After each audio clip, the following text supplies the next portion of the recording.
I'm Pete Worden. I'm the director of the NASA Ames Research Center. And I'm here at Yuri's Night 2008, Yuri's Night Bay Area. And we're having a great time here. People are kind of coming wherever they want to. I was a little earlier, I have an old Soviet general's uniform I got in 1991 in Moscow. But of course I used to be a U.S. Air Force general, so it's kind of good to be on the other side for a few days. But what we're really trying to do here at Ames and across the agency is make space cool. Now, it's really cool for all of us in NASA. That's why we're here. But we think it ought to be cool for the whole country and the whole world. And one of the things that makes it cool is to kind of do, well, really two things. One is we reflect on the history and where we came from and where we're going, and just celebrate that what we are. And it's, I think this is a perfect time. It's 1961, Yuri Gagarin did his first human flight in space. In 1981, the U.S. Space Shuttle did its first flight, which was the first real spaceship. So between the two of them, a lot of neat history. But both of those things kind of had their origins in competition, military competition, the Cold War. The Cold War is over, and currently we're celebrating it is over. We're all working together around the world, although it doesn't seem like that sometimes. But we're now embarked on the next step of the space program. We're beginning the settlement of the solar system, and that's what NASA is doing. That's what our colleagues around the world are doing, and that's really the key. I mean, that's when humanity leaves the planet permanently to become across the solar system, across the galaxy, and beyond. So this is a pretty exciting time, and that's really the future we begin to celebrate. But there's another piece of it too. We're going as humans, and humans are a lot more than engineering and science and math, although it takes a lot of science and math. What we're also about is we're people. We do things that people do, and we dance, we sing, we have a drink, we reflect.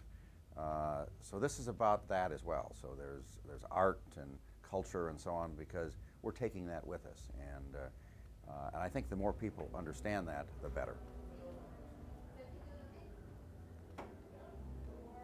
Well, I'm the director of the NASA Ames Research Center. I mean, NASA has 10 centers, and we're one of them, one of the smaller ones, but I think we're the coolest one. I mean, we're sitting here in Silicon Valley, where the future is being defined in a lot of different ways. So it's kind of a neat job. It's the most fun job I've ever had, to be the director of about 2,500 really creative and individualistic people. All of NASA is individualistic, but we're probably the extremes, and so we kind of like to refer to ourselves as the science mission director Alan Stern did, as the uncenter. So Yuri's Night's about that as well. So can you reflect on what it's going to take for space to be profitable? How are we going to reach what's been called the ignition point? Well, I think space already is profitable in many respects. I mean, the bulk of long-distance communication, particularly to remote locations, is space. Space was the first thing that linked us together. The data that does that is all space data. That's profitable in a most fundamental sense. But the next step is really, as humanity expands in the solar system, we're going to do things, we're going to invent things, we're going to think of things that we never thought of on Earth. And we're going to bring those things back, and we're going to make money among ourselves and do things that are wonderful beyond imagination. And space offers that unlimited expansion. I mean, the Earth is limited, and we're seeing more and more, and that's essential that we live within the resources we have here, but there are unlimited resources out there. So I think we're going to open up magnificent opportunities. Every time humanity has gone to some new location where there are new opportunities, they've done things, and I want profit more than just making money. It's profit by prospering, and that's already happening. I think we're seeing things, and as we move beyond, when people are living on other planets, I can't imagine what they will produce, but I know it's going to be profitable in the broadest sense to humanity. A little switch up here. I'm wondering if you were inspired by science fiction, what science fiction books or movies might have inspired you? Well, like most space geeks, I'm a science fiction freak. In fact, I remember in high school and junior high, I was fortunate because my last name was Worden, so I was sitting in the back of the class, and so I had in my textbook a science fiction book, and my father was always mad at me because I was late to whatever, if we were going to see relatives or whatever it was, or usually it was some sort of work like mowing the lawn. I was reading science fiction, so I really, I think like most people in the space business, started out as science fiction fans. But it's hard to say, but and maybe it's a little bit based on recent experience, but I think probably Arthur C. Clarke and the books that he wrote were the most inspirational to me. And I was fortunate enough about 7 or 8 years ago to actually go visit Sir Arthur in Sri Lanka, and he took me to the center of the island is where he had set his movie, The Fountains of Paradise.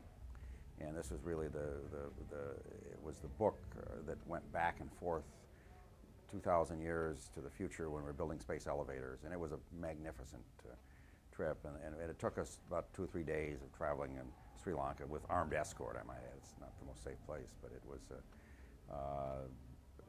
it was such a broad-ranging, wonderful conversation with Arthur that I'd only known him via the internet before that, and he is one of mankind's true prophets, and we miss him. Now if we can go back to space commercialization. Thank you. Beautiful. What do you see as role for venture capital or for private capital? It's a kind of a complicated issue. I mean, I can't go tell a venture capitalist that, if you go invest in this, you're going to, find diamond dust on the moon that's valuable. One of the things that any government employee, when we go to a venture capitalist, they say, if you're so smart, how come you're not in my position? I'm not a billionaire. I'm not poverty-stricken either, but I've been a government employee my whole life. So it's hard to really ask me what I think the particular product is. However, I think there's two kinds of venture capitalists. There's the kind of, what some people call vulture capitalists that are interested in the quick buck, and I can't say much of anything to them. But a true venture capitalist is somebody that thinks about making an investment that may take decades to realize. It's sort of the people that built the railroad across North America because they got land, and most people say, what do you want with that land? It's worthless. 10 miles on either side of the railroad, I mean, so what?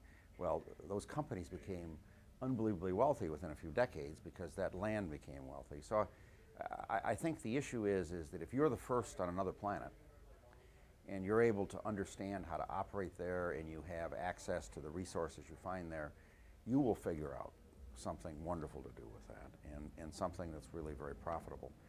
And again, I can't, tell them that, look, you go do this, in 5 years you're going to get a 30% rate of return. They're probably not. But in a decade or two, they may get returns that are unbelievable. And there's really a third kind of venture capitalist, and I think this is the most interesting. These are visionaries, people that are really doing this not because they want some quick buck or even long buck, it's because they believe in what we're doing. They want to settle the solar system. They want the first city on Mars named after them. In fact, they may even want to go. And those are the kind of venture capitalists that in mankind's history were the most valuable, the ones that had enough resources in Europe and other places that they just picked up and brought 20 families or 100 families, and they moved into some new area, and it was hard for a while, but in the end they forged a new life and a new world, and that's the real profit. I need you to, if you can, restate my question and your answer, since I'm not mic'd up. Right. Excuse me. So Yuri's Night is about inspiring youth to get involved in space, yes?